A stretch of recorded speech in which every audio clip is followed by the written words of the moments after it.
Okay, we're going to talk about the back squat for athletes today. There's multiple reasons why athletes should do the back squat. Number one, it's a very functional movement, especially for sports like basketball, football, swimming, where in basketball you have the defensive stance, you jump out of the same position. In football, you have to be explosive off the line, and in swimming, at the turn, you need to be able to push off, which is essentially a squat underwater. Second, it targets all prime movers in the lower body at the same time. Your glutes, your quads, and your hamstrings are all being stressed. All those muscles are very important to develop a strong lower body and a lot of lower body strength. Also, good high squat strength has a high correlation to sprint speed and jump height. So if you want to get a better athlete, run faster, jump higher, you need to squat. Okay, from here on out, we're going to look at the rack. It's set up at about shoulder height of the athlete. From here on out, the athlete is going to step under the bar. He's going to place the bar on his upper traps for a high bar squat. He's going to step out, he's going to come out. Then he's going to have his hands also just outside of his shoulders. Not too wide unless he has problems with the range of motion. Can you turn in yours real quick? Okay, this would be the optimal grip. If he would have a lot of problems with his range of motion in his shoulder for now, you could go out just a little bit further, but optimally you're stronger, closer to your body. Okay, he has his elbows also tucked. Please turn on degrees again. Thank you. His elbows tucked in, not flared out like this. We don't want that tucked in, straight back. That is good. From here on out, he's going to put his feet between shoulder and hip width apart. This is very important. We don't want to be out here all the way. He's going to have his feet hip width or shoulder width apart. His feet point forward or just very slightly out. From here on out, he's going to take a deep breath to brace his core to be stable and sit down and back. All the way until his hip is below the line of his knees to reach full depth. From here on out, he's going to push through his heels, stand up, and breathe out while doing that. And to complete the repetition, he's going to fully extend his hip all the way. He's not going to slightly bend it. It's going to be fully extended. Okay, can you turn 90 degrees, please?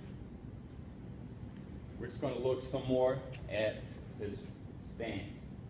Mostly under his body, not all the way out. His feet are slightly pointed out, which is perfectly fine. And from here on out, he's going to squat down, look at his knees, tracking out, not in, tracking out. He's going to stand back up. Then, after the last repetition, the athlete, with the help of a spotter, is going to slowly and safely walk the bar back in and rack it. Always use a spotter for the back squat. It's a very dangerous movement if you do not use a spotter. From here on out, we're just going to look at some more cues. Very important. At any time in a squat, do never break these rules. Always have a neutral spine. Straight spine right here. Perfect, we want that. And your knees need to be tracking over your feet. Out, not in. It's very important, very dangerous if that does not happen. Furthermore, common errors include the loss of his lumbar curve. Right here, we would tell the athlete to chest up and be straight again. Furthermore, his head can overextend. He's going to look in the sky. A lot of people want to look up, think, okay, I got to get up. But this is dangerous for your neck. You would just tell the athlete, tuck your chin, and there he goes. He has a neutral spine again. Very good. Furthermore, the athlete, if he has a lack of range of motion in his ankles, might bend over excessively. Can you demonstrate real quick? Thank you. Okay, this is not a squat, this is more of a bend. And it's a dangerous bend, the weight is all the way up here, this is not a safe movement. In this instance, we see how vertical his shin is. This is most likely due to a lack of ankle range of motion. To help with that, we could tell the athlete to grab a pair of plates, put it underneath his heels to buy himself some range of motion in the ankle joint.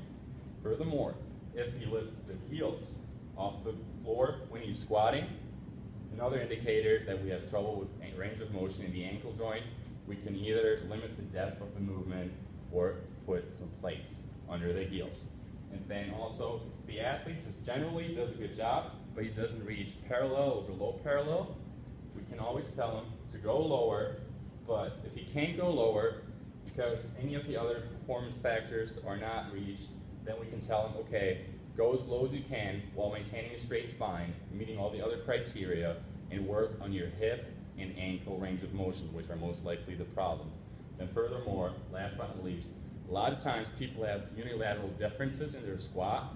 One leg is stronger than the other. For that, I would advise to do single leg exercises such as the lunge, the Bulgarian split squat, or if the strength is there, just a general pistol squat, but for beginners, probably not the best idea.